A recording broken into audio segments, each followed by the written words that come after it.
Hi Pisces, I'm Jennifer Angel, these are your stars.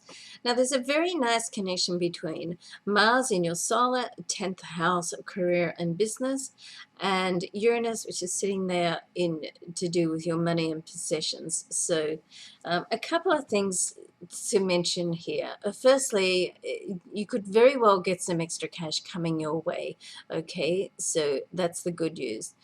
Secondly, you want to be careful that you don't get too down on yourself about the things that you feel you haven't achieved in life, okay, particularly on a monetary level. It's very, very important for everybody, particularly you Pisces, that you think in the positive. So you think about what you have achieved and don't lever on what you haven't achieved. But there could very well be a nice bonus sort of coming your way, so that's the good news. Let's have a look at what's happening in your personal life. So you've got Venus sitting there right opposite your sign in your solar 7th house of relationships. Now, there's a couple of periods during the year where love, the energy of Venus, or the love energy, can go direct to your heart center, just that little more intensely. And this is one of them. So it's all relationships, but particularly romantic relationships. But can also cover business partnerships as well, and particularly as Mars is sitting there in your business area of life, and Venus and Mars are like the yin yang of relationships.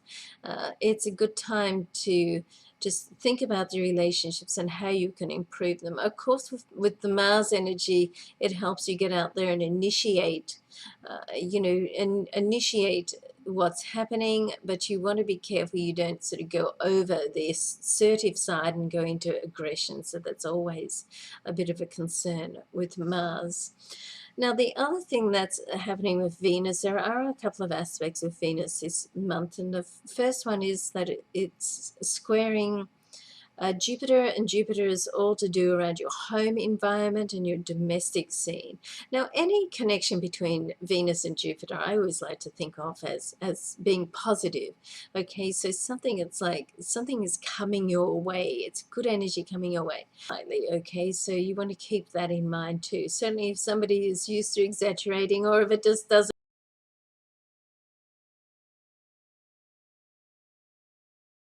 It's probably not. It doesn't mean to say it's not going to happen.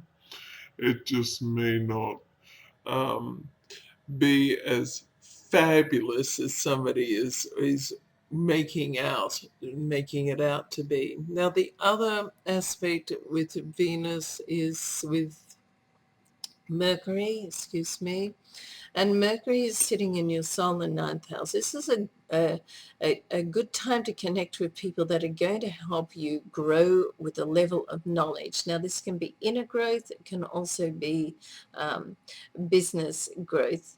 So one way or another, it's a good time to delve into some new studies, learn something new. You could also be dealing with people that are international. Certainly with technology these days, then it's very, very easy to broaden your horizons.